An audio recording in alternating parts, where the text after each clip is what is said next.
in, oh man, what just happened? Damn it. From elementary school. Look at the person to your left. No, it won't work here. Does everybody feel comfortable, or does anybody want to practice like one time before we go? Oh my God. Ah, you guys. Okay. What are you? I'm a monster. And sometimes it's through late self-discovery, through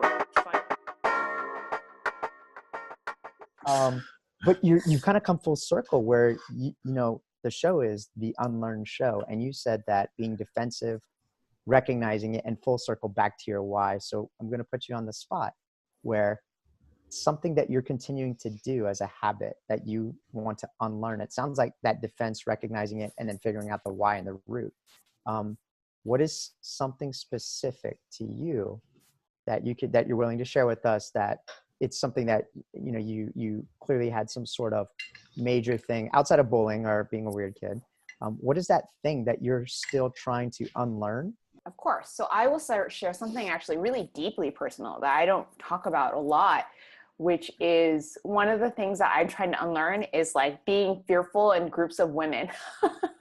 So if you put me in a business meeting with men 3 times my age, I have zero fear. I will destroy that meeting.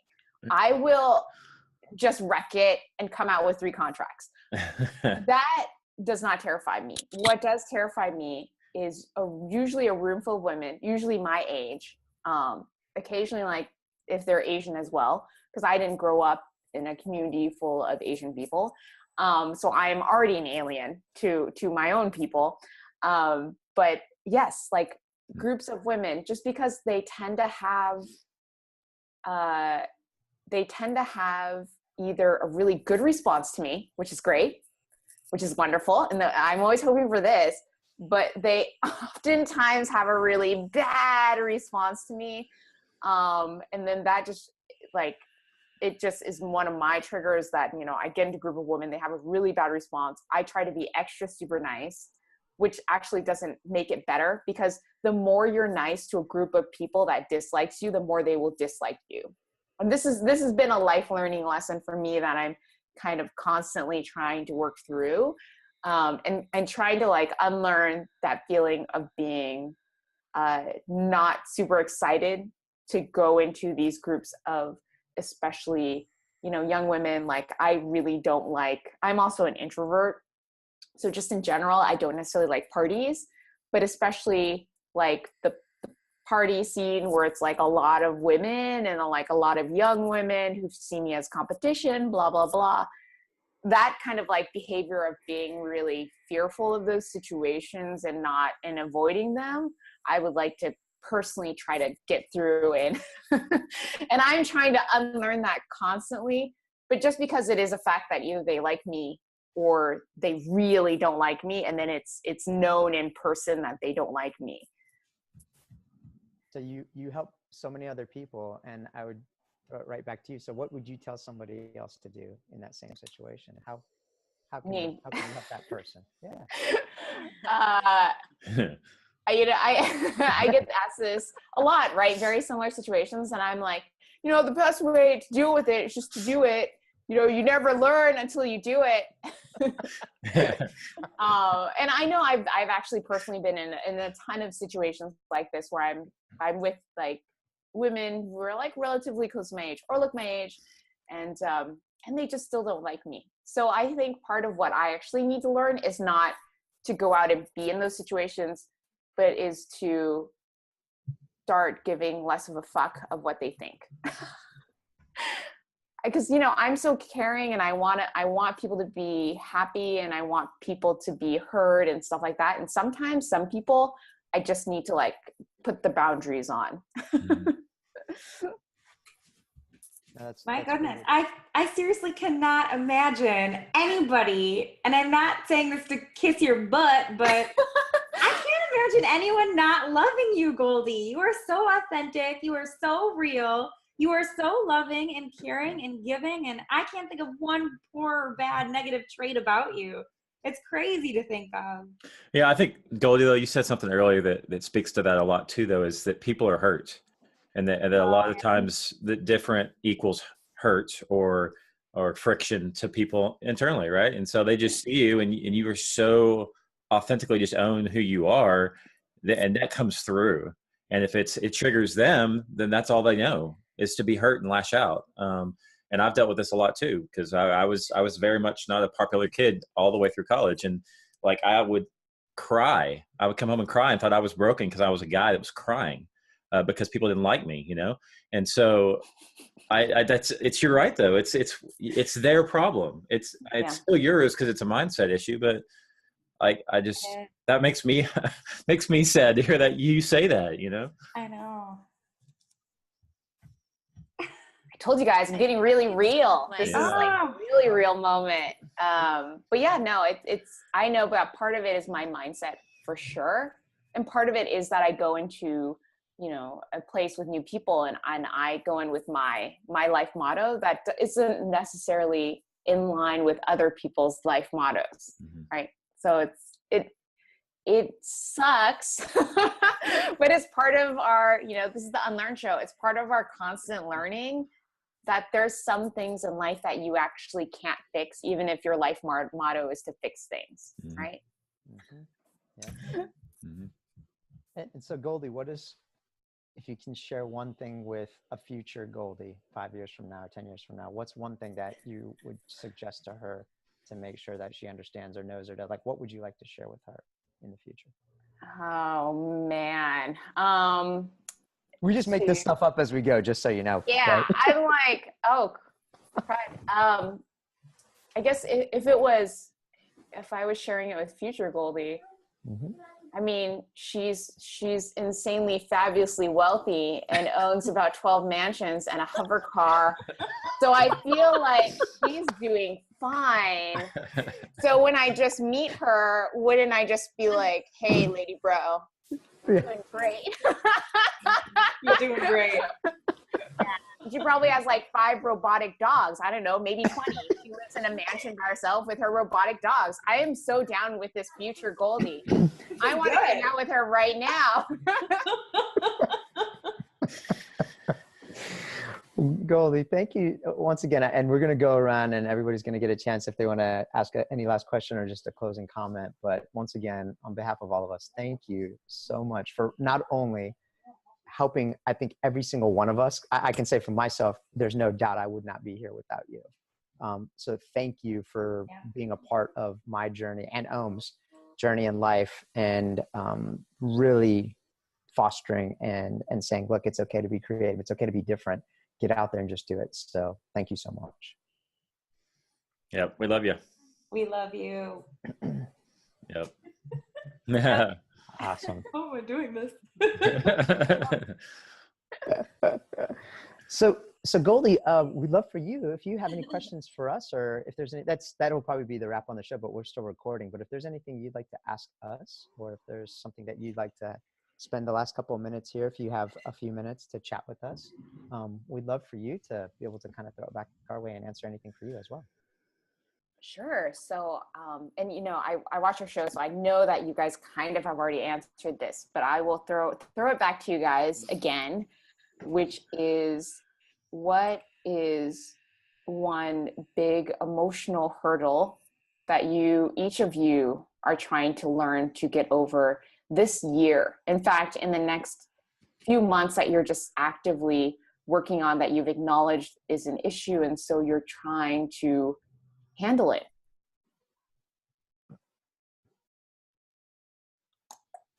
Who's going first? Mine, so I will. Can you guys hear me? Because my thing doesn't like light up. Can y'all hear me? Okay, yep, cool. I can switch it over to you. So mine is Oh, okay. So mine is just getting over the idea of like not being good enough, right? Because intuitively I know that I am, right? But then after so many things start happening, it kind of like snowballs, and you just internalize it and take it on, and you're like, shit, everything that I'm going to do is going to fail, And I know it's not true, but like once you kind of like start to spiral, it just from stress and stuff like that. So I think that's one big thing, is like not letting it get to that point to where I'm like, fuck it all. You know what I'm saying? To where I'm just like, it like, I don't even know what I'm trying to say, but like just getting over the fear of not being good enough, you know, just like finally being like, okay, being done with it. Yeah, be done. You don't need that trash in your life. You don't need the negative. You don't need that negative heaviness, right? Let it go. Let somebody else have that. Let it ride. The universe take it. Yeah, Gobble let it the up, universe throw it take away. That's why there's so much space there. It can hold What's it. that? So that's why there's so much space. Yeah. I think that my biggest thing that I'm working on right now, it kind of wraps into like my issues, my health issues, and it's really like the unpredictability of the future, right?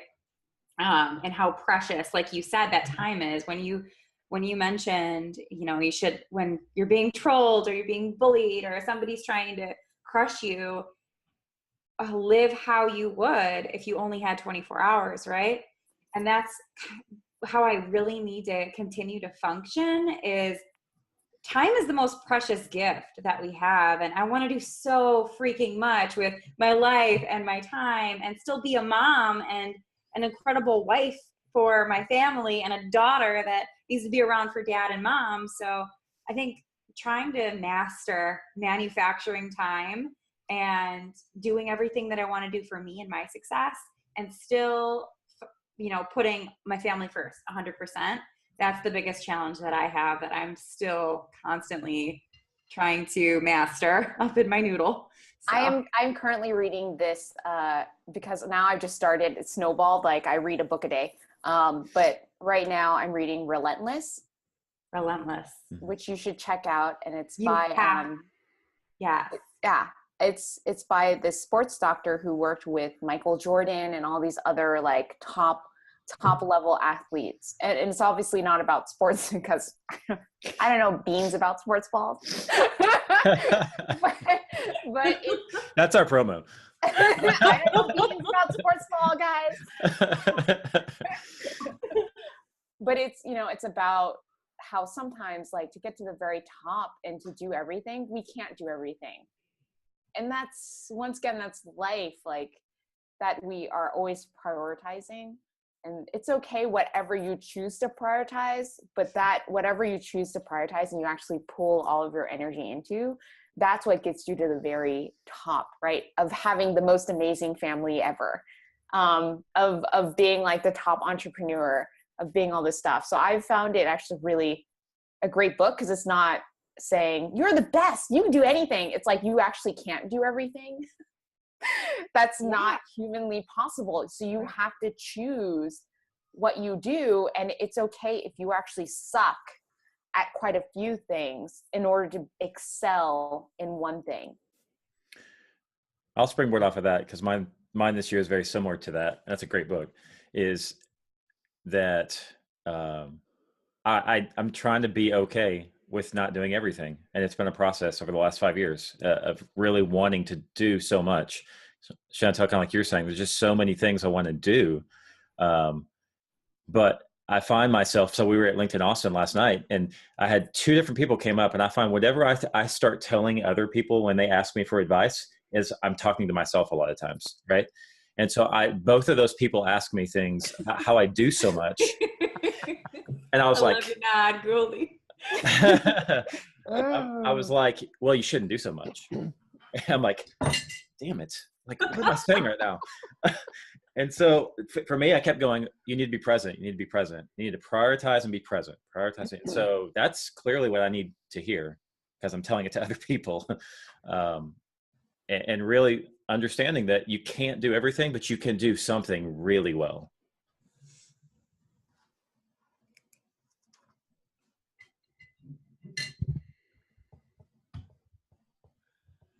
Somebody else.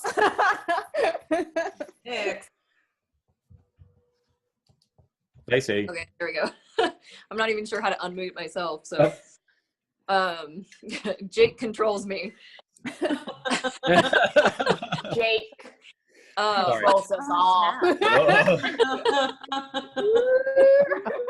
Like, Master, may I speak, please? The wizard behind the curtain. so I actually have talked about this a little bit with everybody else, so it's probably going to be a little repetitive, but I guess the one thing that I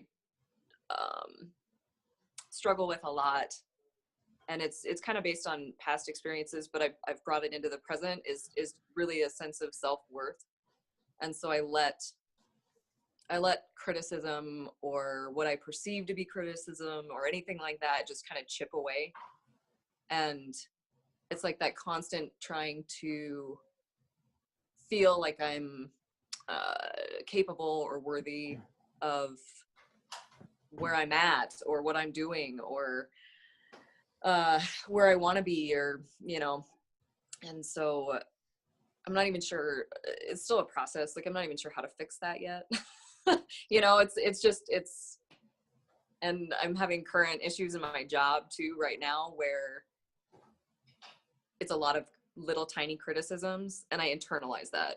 And then I'm like, no, I'm failing. I'm not good enough for this.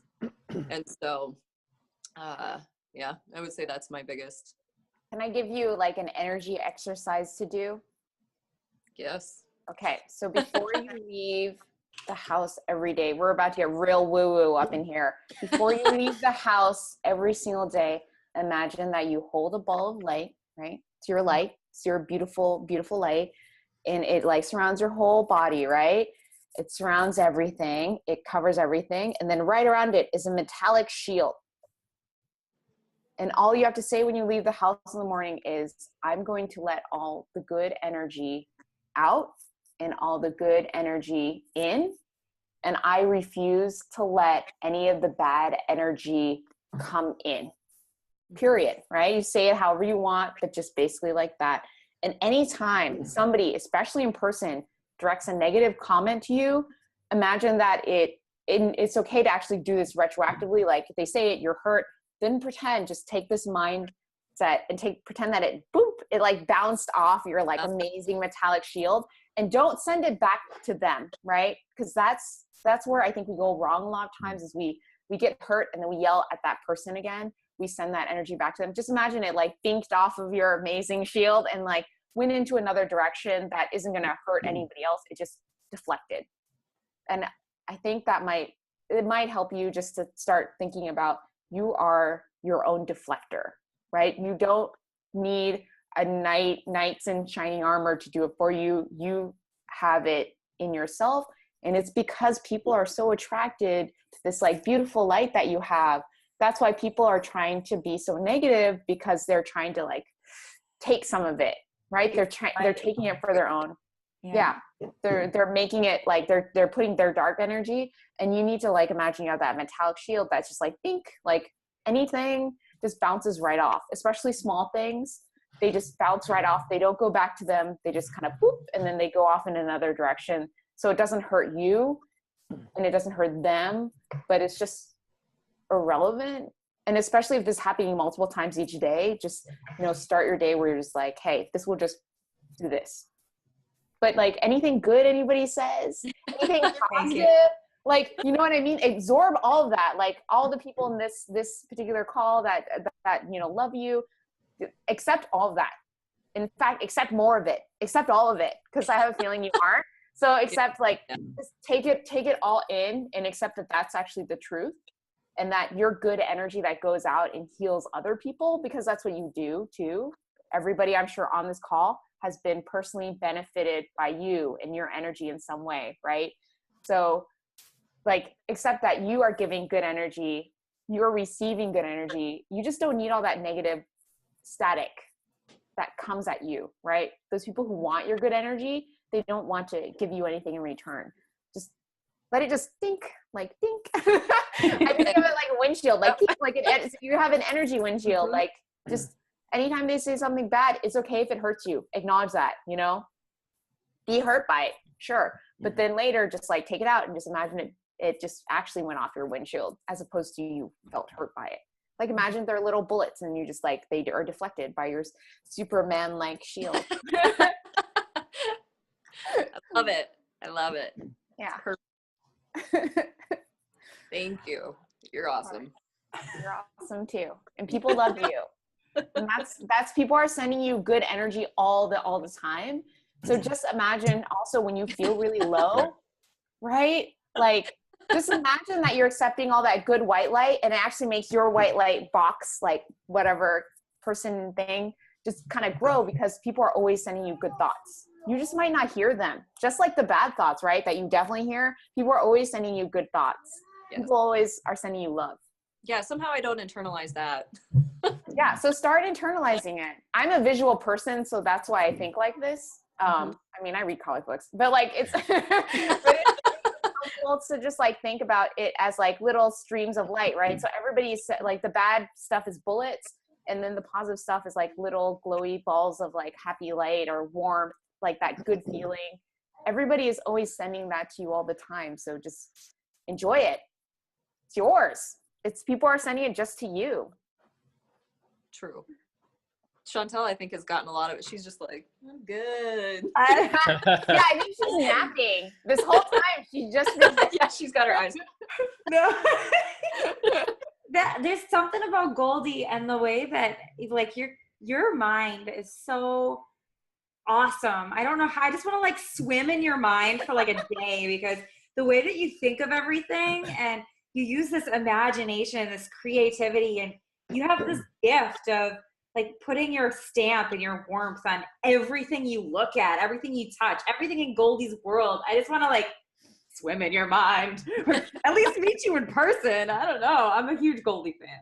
Yay. Yeah, I met this girl. Okay, so I am a little weird sometimes about personal space. Like I would hug every single one of you in person if I met you just right away. But if a stranger comes up to me, I'm very actually like, I don't like people getting into my personal space.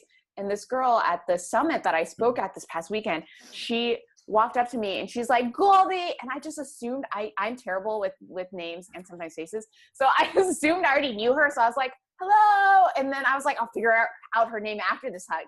And she like hugged me, was really into it. And then she like pulled back. And then there was this weird energy. And she's like, I don't know you. And there's like this pause. And then I was like, and then she's like, bye. And she didn't introduce, she just like, she got the free hug. She got what she came for. She got what she came for. She got a hug from me that I didn't want to give to her. She was all of your energy. It was a false pretense hug, and she like just ran. She like ran for it, and I was like, what just? And then my friend who was with me at the conference, she's like, do you know her? And I was like, I don't think so. Like, it was a drive-by. It was a drive-by hug. She knew who I was, but I didn't know who she was. She just took my hug without my permission. Oh my God, those are good problems to have. I want more of those problems. Yes. Lots of drive-by hugs from strangers who are like, hey, Chantel. Free hugs for everyone. Absolutely. But you get those because you get the really crappy ones too. So you get the really awesome stuff as well. Yeah. Could you give Katie a hug? She looks like she could use one. I think Katie at this point has become an actual caterpillar. Yep. She is just caterpillaring herself up.